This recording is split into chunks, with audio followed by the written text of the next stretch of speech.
Bismillahirrahmanirrahim. Assalamu alaikum. Welcome in the next lecture of biology class 9 chapter number 2.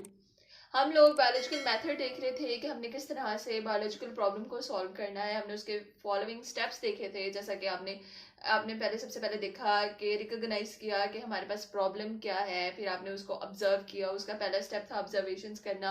फिर आपने क्या किया, आपने फिर हाइपोथेसिस किए, फिर आपने उसकी डिडक्शन की। ठीक है, डिडक्शन के बाद जो हमारे पास नेक्स्ट स्टेप है दैट इज एक्सपेरिमेंटेशन। डिडक्शन में आपने क्या किया था कि आपने काफी ज्यादा आपके पास हाइपोथेसिस थी, उसमें आपने रिडक्शन की। जो आपके पास आपको लग रहा था कि वैलिड हाइपोथेसिस है हमारे पास, आपने उस पर फर्दर अपनी नेक्स्ट स्टेप में उसको लेकर के जहाँ पे उसकी क्या कराएंगे, एक्सपेरिमेंटेशन। ठीक है, सबसे बेसिक स्टेप जो है to solve a biological method या फिर बायोलॉजिकल प्रॉब्लम का, वो कौन सा स्टेप है, दैट इज एक्सपेरिमेंटेशन। एक्सपेरिमेंटेशन क्या करना, प्रैक्टिकली काम करना, अमली तौर पे तजर्बा करना है। ठीक है, उस चीज को प्रैक्टिकली परफॉर्म करके देखना कि आया ये जो हमने इतनी बातें की हैं दैट इज ट्रू और नॉट। ठीक है, हम क्या करेंगे जी, अपनी जो हाइपोथेसिस हमने निकाली है, जो हमारे पास वैलिड हाइपोथेसिस थी, जो कि हमने फिल्टर आउट की थी, क्या करेंगे हम उसको, उस पर हम क्या करेंगे, एक्सपेरिमेंट परफॉर्म करेंगे। ठीक है, तजर्बा करेंगे, अगर देखेंगे। और तजर्बा हमने क्यों करना है, तजर्बा हम इस वजह से कर रहे हैं ताकि हम देखें कि जो हमने बात की थी, जो हमने हाइपोथेसिस दी थी, क्या वो ट्रू है या फिर वो गलत है।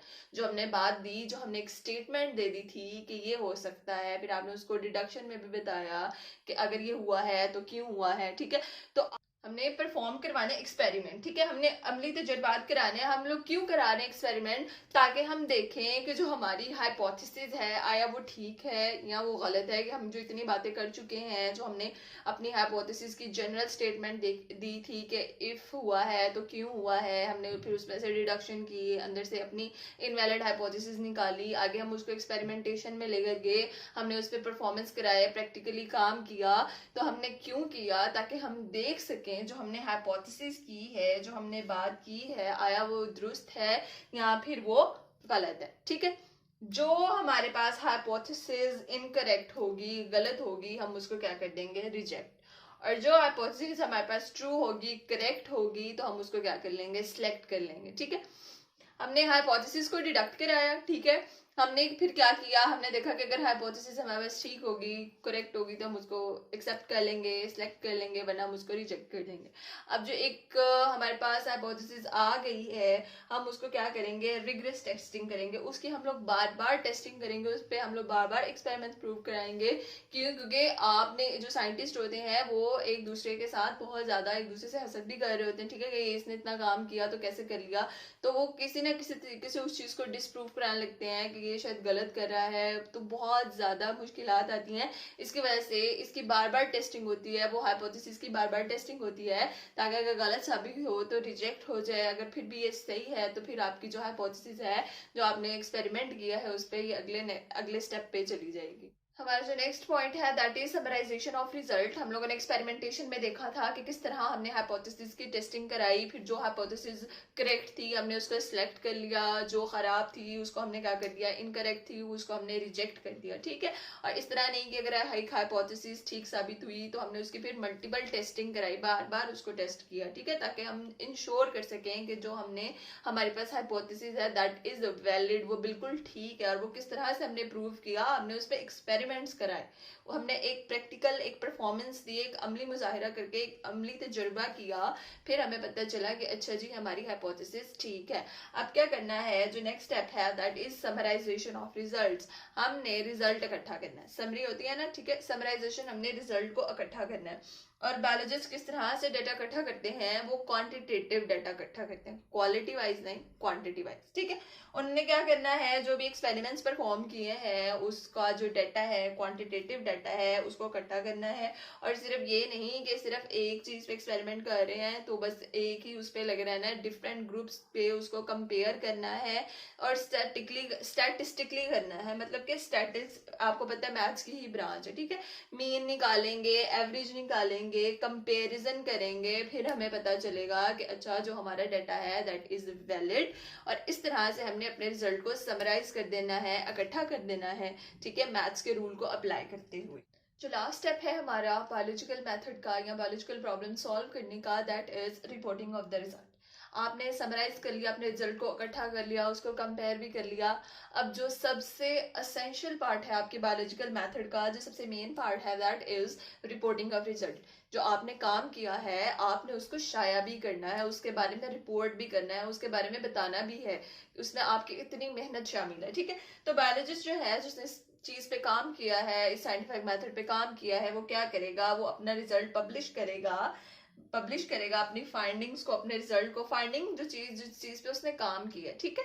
वो किस तरह से पब्लिश कर सकता है, उसके पास काफी ज्यादा मोड्स हैं जिस तरह से वो अपने जर्नल्स में और बुक्स में कर सकता है उसको publish.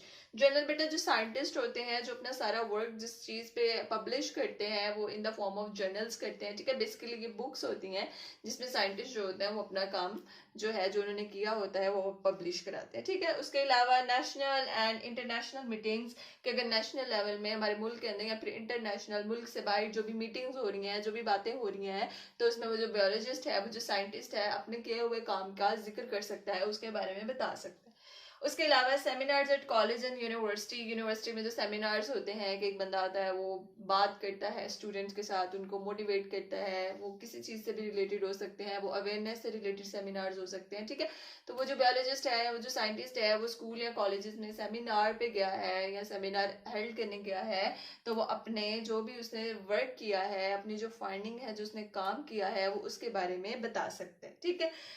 As I have already tell you that it is a main essential part of the scientific method, जो आपने काम कर लिया है आपने सिर्फ उसको अपने हद तक नहीं रखना, आपने उसको रिपोर्ट भी करना है, ठीक है जी। अच्छा, अब जो भी आपने डेटा, जो भी आपने अपना रिजल्ट है वो आपने रिपोर्ट कर दिया है, वो किस लिए आपने रिपोर्ट किया है, अपने आप को वेल ऑफ करने के लिए नहीं, आपने ये वेल ऑफ करने के लिए नहीं दिया, आपने ये लोगों की हेल्प करने के लिए दिया है ताकि आम बंदे को भी इसकी रिसाई हो, ठीक है। आम बंदा को क्यों रिसाई चाहिए होगी, ताकि वो ये नॉलेज अप्लाई कर सके, अगर उसने कोई काम करना है या उसने कोई भी अपना डाटा जो है ऑर्गेनाइज करना है या कोई भी एक्सपेरिमेंटेशन करनी है, तो उसके पास ये डाटा मौजूद हो जो कि एक वैलिड किस्म का हो। अब अगर आपने देखा होगा, हमने बात की थी कि दूसरा साइंटिस्ट उस चीज को डिस्प्रूव करने में समहाउ रहता है कि इसने ये पॉइंट दिया है तो मैं चलो अपना पॉइंट पेश करता हूँ, ठीक है। तो इसी तरह लोग उस चीज को वेरीफाई भी करते हैं, और अगर उनको वो चीज वो डाटा चाहिए होता है तो वो जो भी नॉलेज है, प्रीवियस नॉलेज है, वो उसको यूज करते हैं, ठीक है। Reporting result is essential step है, ये बहुत इंपॉर्टेंट स्टेप है, जरूरी स्टेप है। आपने अपना काम करके उसको छुपा नहीं लेना है, आपने उसको शाया भी करना है, उसको पब्लिश भी करना है, ठीक है। हमने जो भी देखा है ये topic solving a biological problem, इसमें हमने सबसे पहले देखा कि जो बायोलॉजिकल प्रॉब्लम होता है वो इटसेल्फ एक क्वेश्चन होता है, ठीक है। या तो वो आपके माइंड में खुद से आता है या फिर कोई आपसे पूछता है। अब एक सवाल आ गया ना, तो फिर बेचैनी तो हो गई कि किस तरह से चीजों को लेके चलना है। तो फिर उसके लिए हम लोग क्या करेंगे, ऑब्जर्वेशंस करेंगे, हाइपोथेसिस बनाई, फिर उसको डिडक्ट किया, फिर उस पर एक्सपेरिमेंटेशंस किए, फिर जो एक्सपेरिमेंट्स के रिजल्ट में जो एक्सपेरिमेंट के रिजल्ट में रिजल्ट्स निकले हैं उसको समराइज किया, फिर वो जो समराइज रिजल्ट था उसकी हमने रिपोर्टिंग की, अपने डिफरेंट वेरियस मीडियाज यूज किए, ठीक है। न्यूज, टीवी, आजकल के दौर में सोशल मीडिया, ठीक है, हमने वो यूज किया और अपना रिजल्ट रिपोर्ट किया ताकि जो लोग हैं उसको उनकी रसाई हासिल हो, for the use of common man people, जो कि इसकी नॉलेज ले सकेंगे। अच्छा ये ऐसे था, इसकी इतनी अमाउंट थी, इतना इतने लोग बीमार हुए, ठीक है। तो इंशाल्लाह see you in the next lecture of biology chapter number 2 जो कि है स्टडी ऑफ मलेरिया, वो इंशाल्लाह हम नेक्स्ट लेक्चर में पढ़ेंगे। अल्लाह हाफिज।